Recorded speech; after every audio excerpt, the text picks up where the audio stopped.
आदाब, जेके न्यूज के उर्दू खबरनामे में आपका खैर मकदम। मैं हूं आपके साथ आलम खान हकला। खबरों पर आगे बढ़ने से कबल आइए नजर डालते हैं इस वक्त की हेडलाइंस पर। कांग्रेस और इंडिया इत्तेहाद के उम्मीदवार रमन भल्ला ने कागजात नामजदगी दाखिल करने से कबल जम्मू में निकाली महारैली। जम्मू की दोनों सीटों पर कामयाबी के जाहिर की उम्मीद। डॉक्टर फारूक अब्दुल्ला ने कहा, इंडिया इत्तेहाद है काफी मजबूत। कचाथ्यू जजीरा मामले पर बीजेपी को बनाया निशाना।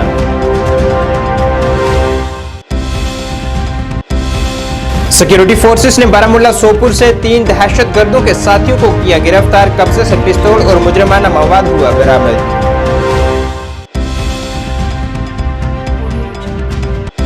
और बकाया अदायगियों को वागुजार करने का मुतालबा करते हुए कॉन्ट्रैक्टर्स एसोसिएशन हुकूमत से है काफी खफा। ईद तक पैसा वागुजार न होने की सूरत में शुरू करेंगे भूख हड़ताल।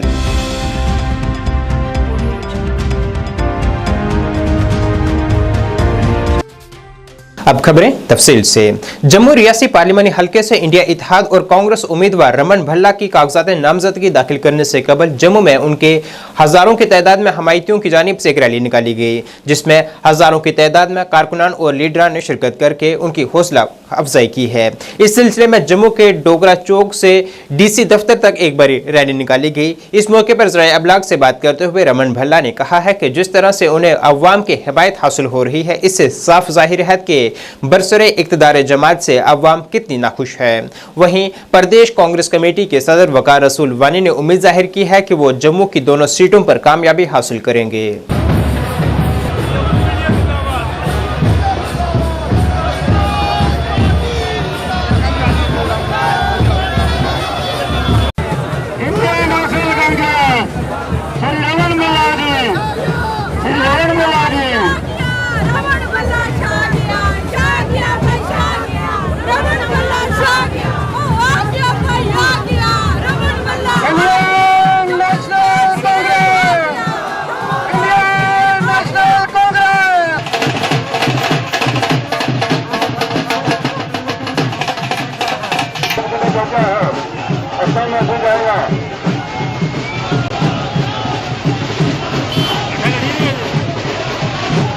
जनता को आ रही है, उनको पीले की चंदा लेने आते हैं, गाड़ी के आगे चंदा लेने अपने आप सबका बहुत बहुत शुक्रिया वेलकम करते हैं।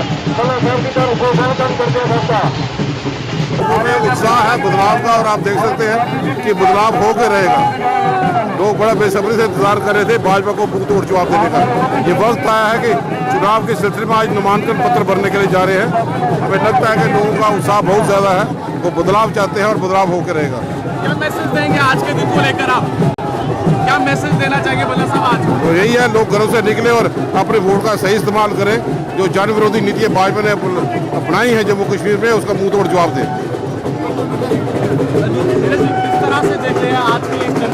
देखिए, ऐतिहासिक जनसैलाब है और ये जनसैलाब जो है ये संदेश दे रहे हैं कि सत्ताधारी पार्टी जो है भाजपा जो है उसका जो है पत्ता जो है वो साफ हो चुका है। और इस प्रदेश की जनता, जम्मू कश्मीर की जनता रोजगार पर, अपने जमीनों के हक पर, महंगाई पर, स्मार्ट मीटर, जो सारे तानाशाही कानून जो उन्होंने जनता के ऊपर जो थोपे हैं, उसका वोट का अधिकार वोट डालकर जो है अपना संदेश जो है वो जनता देगी। नेशनल कॉन्फ्रेंस के सरबराह डॉक्टर फारूक अब्दुल्ला, जो कि इंडिया इत्तेहाद का हिस्सा हैं, वो भी आज जम्मू में रमन भल्ला की कागजात नामजदगी दाखिल करवाने के मौके पर उनके हमरा रहे। ज़राए अबलाग से बात करते हुए उन्होंने कहा है कि इंडिया इत्तेहाद काफी मजबूत है और नेशनल कॉन्फ्रेंस और PDP दोनों ही इंडिया इत्तेहाद का हिस्सा हैं। वहीं कचाथ्यू जजीरे के मामले पर उन्होंने कहा है कि वज़ीर-ए-आज़म ने बांग्लादेश को हिंदुस्तान की जमीन दी, लद्दाख चीन ने हमारी जमीन पर कब्जा कर रखा है और कल उन्होंने अरुणाचल प्रदेश के गांव के नाम भी बदले हैं, लेकिन बीजेपी इस पर खामोशी इख्तियार किए हुए है।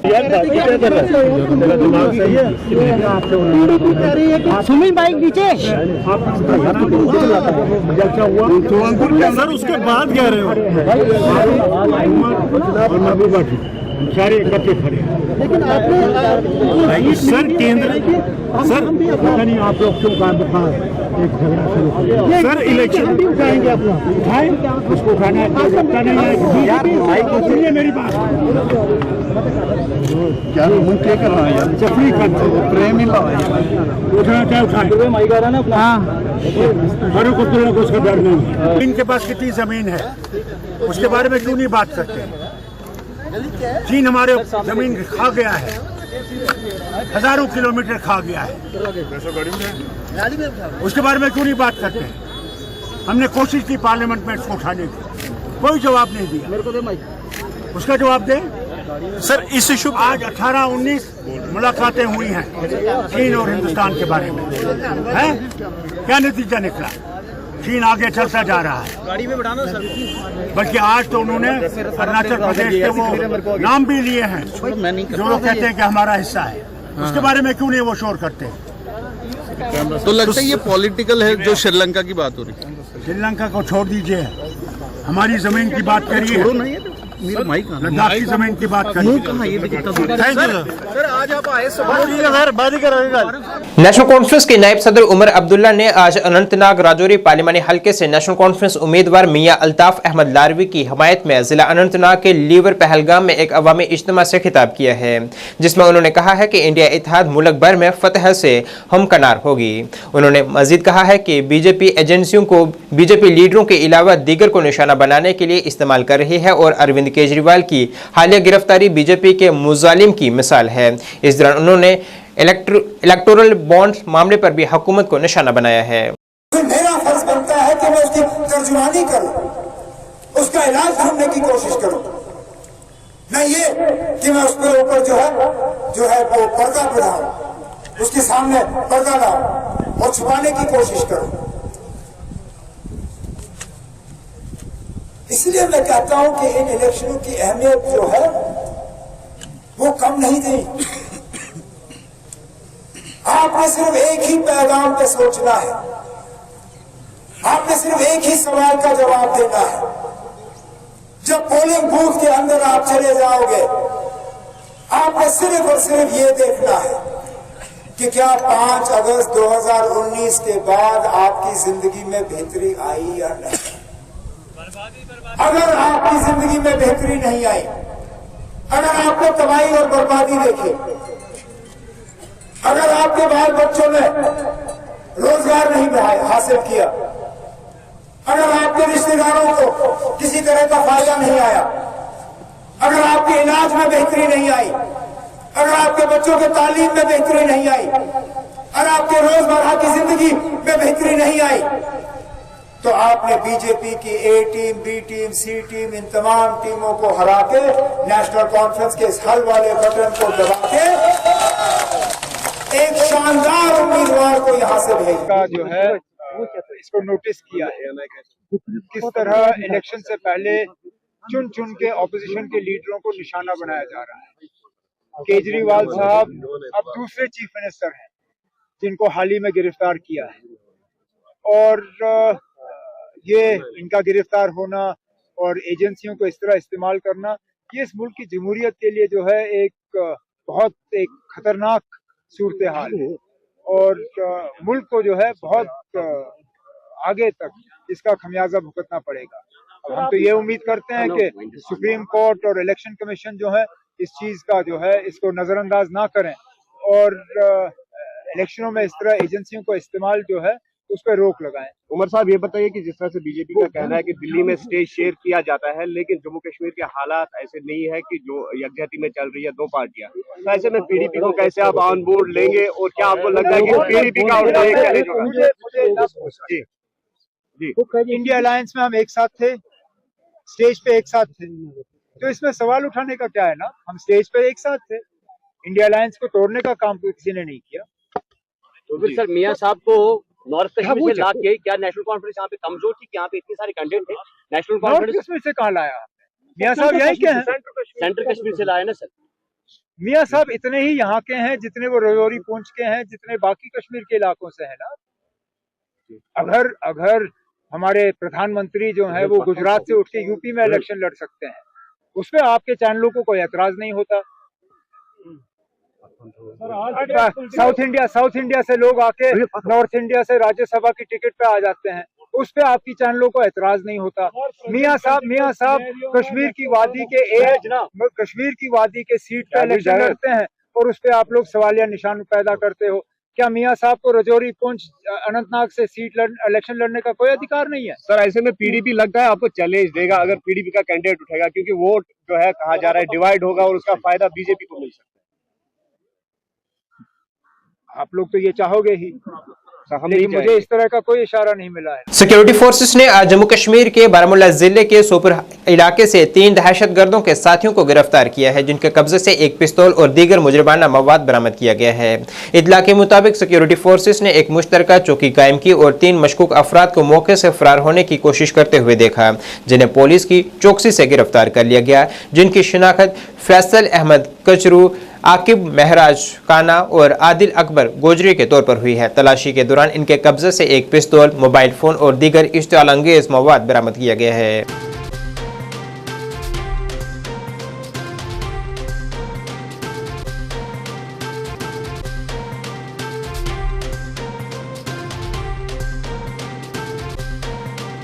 Jammu Kashmir contractors coordination committee के चेयरमैन गुलाम गिलानी पुरजा ने यहां श्रीनगर में अपने दफ्तर में एक प्रेस कॉन्फ्रेंस से खिताब करते हुए अपनी नाराजगी का इजहार करते हुए कहा है कि हुकूमत माली साल के इख्तिताम पर भी ठेकेदारों को भूल चुकी है। उन्होंने कहा है कि हुकूमत हमें चेक फराहम करे जो हमने खजाने में डाले, लेकिन सारे चेक बाउंस हो गए हैं और हम 31 मार्च तक इंतजार करते रहे, लेकिन सारी रकम लैप्स हो गई। उन्होंने एलजी इंतजामिया से अपील की है कि ईद से पहले हमारी रकम जारी की जाए। ये मुझे लगता है कि ये पहली बार हुआ है जो आज ये मसला हो गया है। ये मुझे लगता है पहली बार हुआ है। मेरी 33 साल जो मेरी यहाँ पर एक्सपीरियंस है ठेकेदारी में, 33 साल के बाद मैं देख रहा हूँ ये पहली बार हुआ है कि जो ट्रेजरी में हमारे चेक्स बाउंस हो गए।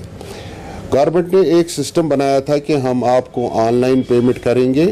हमने उसमें गवर्नमेंट को भरपूर ताउन दिया, कहा था कि हमने कि ईमानदारी से पेमेंट होगी, आपकी पेमेंट कहीं नहीं रुकेगी, वो होगा ये होगा, बड़े बड़े ख्वाब हमें दिखाए गए जो हमने गवर्नमेंट को दे दिया। कि हमने कहा कि चलो ये भी ठीक है कि अगर ऑनलाइन पेमेंट हमारी हो जाएगी तो हम इसमें खुश थे।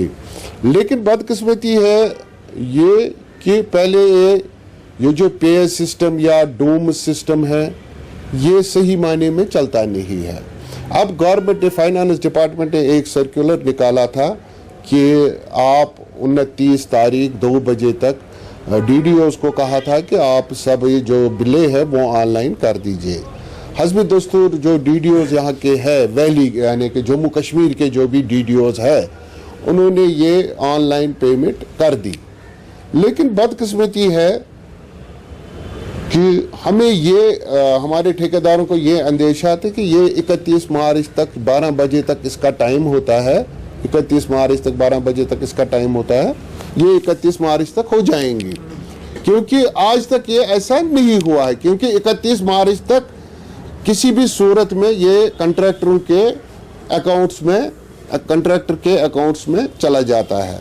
इसी वेट में सारे जम्मू कश्मीर के जितने भी ठेकेदार हैं वो इसी में ये रहे थे कि हमारे 31 मार्च तक। लेकिन बदकिस्मती है ये 31 मार्च 12 बजे तक किसी की पेमेंट उसके अकाउंट में, ठेकेदार के अकाउंट में नहीं चली गई। वहीं कॉन्ट्रैक्टर्स एसोसिएशन की जानिब से आज जिला पुंछ में भी पीडब्ल्यूडी महकमे के बाहर एक एहतजाज किया गया है, जिसमें उन्होंने बकाया अदायगियों की फिल फॉर वागुजार करने की मांग की है। एसोसिएशन के सदर तारिक अशरफ ने कहा है कि ठेकेदार महकमे की रीढ़ की हड्डी हैं, मगर फिर भी महकमा खजाना ने उनको अभी तक बकाया अदायगी नहीं की है, जिस वजह से उनके लिए त्यौहार मनाना भी मुश्किल हो गया है। उन्होंने एलजी इंतजामिया और महकमा खजाने से अपील की है कि उनका बकाया जल्द अज जल्द वागुजार किया जाए, वरना वो भूख हड़ताल शुरू कर देंगे।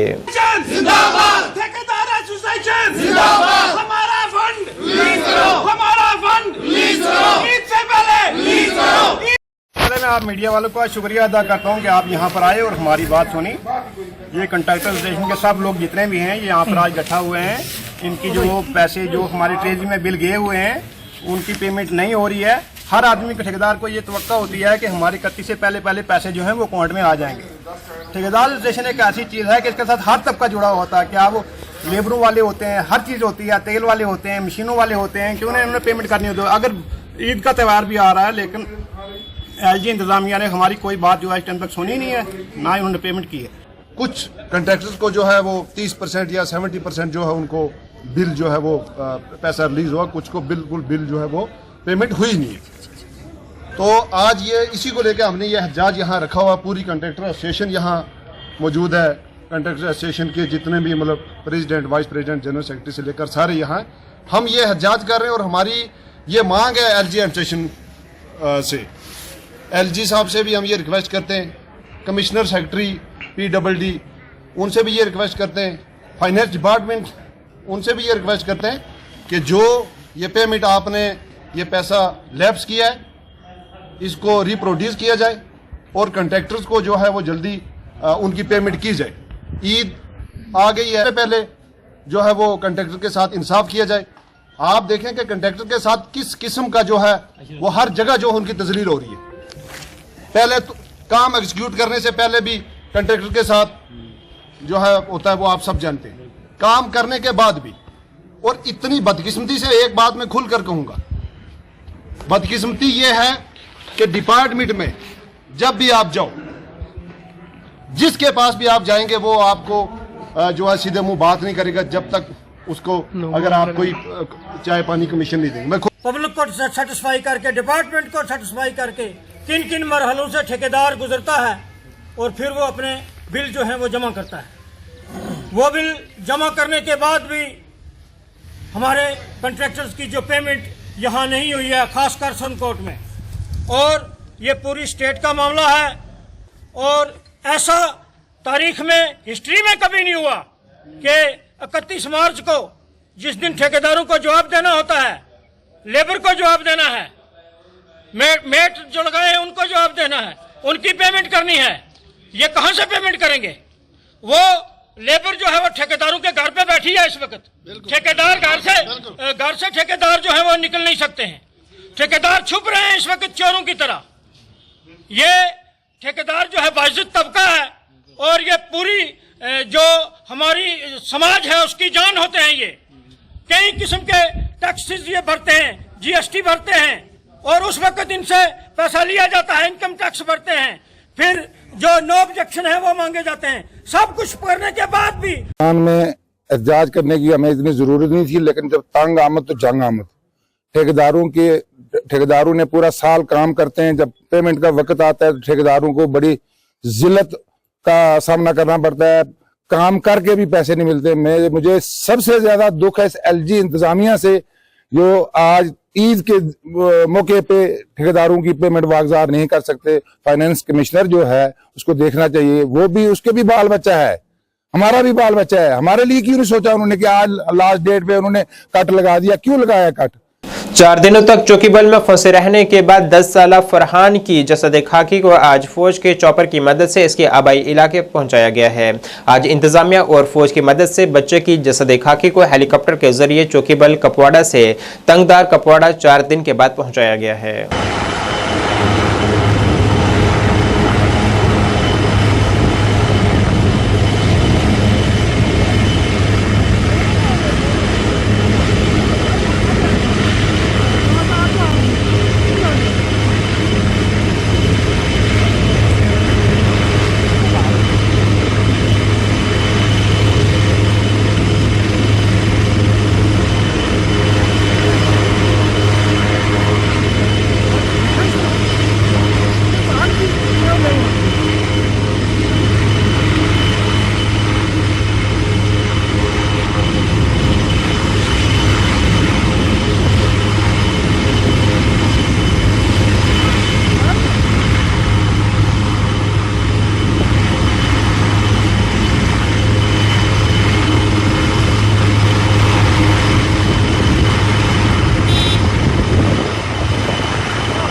शुमाली कश्मीर के बांडीपुरा जिले के हपतनार गांव के बसनीकों ने आज जल शक्ति महकमे के मुलाजमीन पर इनके पानी के कनेक्शन काटे जाने का इल्जाम आयद किया है।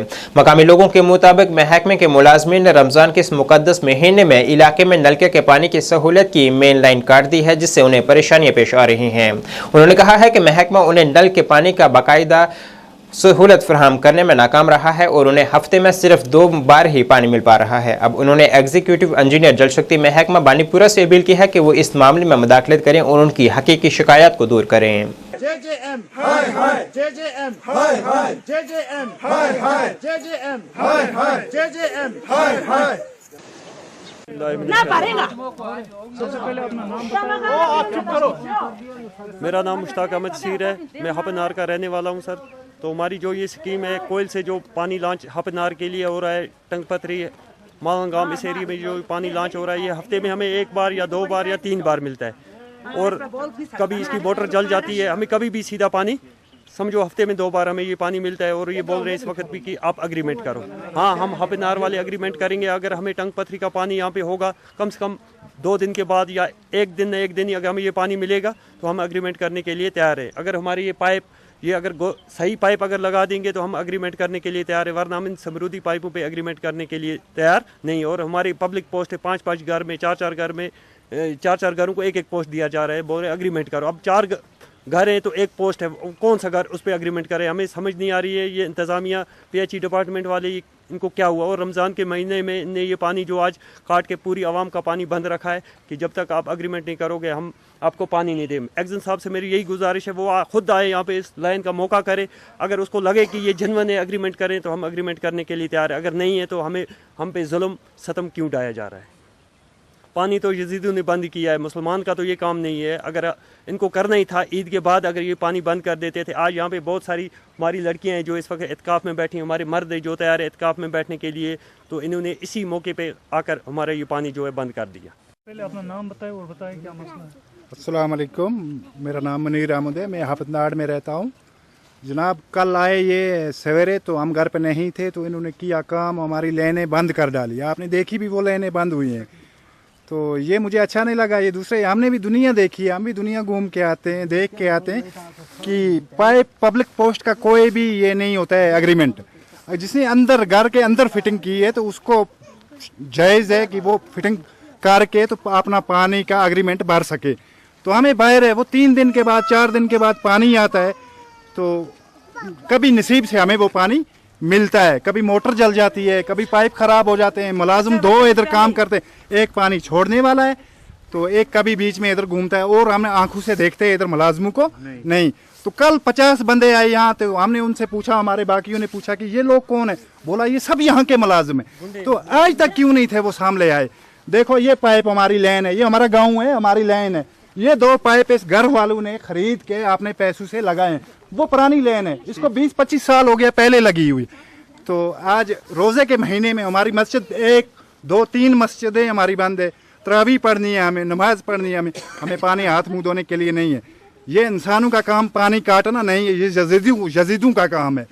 तो देखो जनाब, हम बात ये कह रहे हैं कि जो ये लाइन मेन लाइन आ रही है ये हमारे खेतों से आ रही है। हम एक्जन साहब का इंतजार करेंगे, वो कोई फैसला हक बोले, अगर न ले तो हम दिन दिहाड़े पाइप 1 उठा लेंगे। नाज़रीन, इस वक्त के उर्दू बुलेटिन में बस इतना ही। मुझे मेरी टीम के साथ दीजिए इजाजत। अल्लाह हाफिज।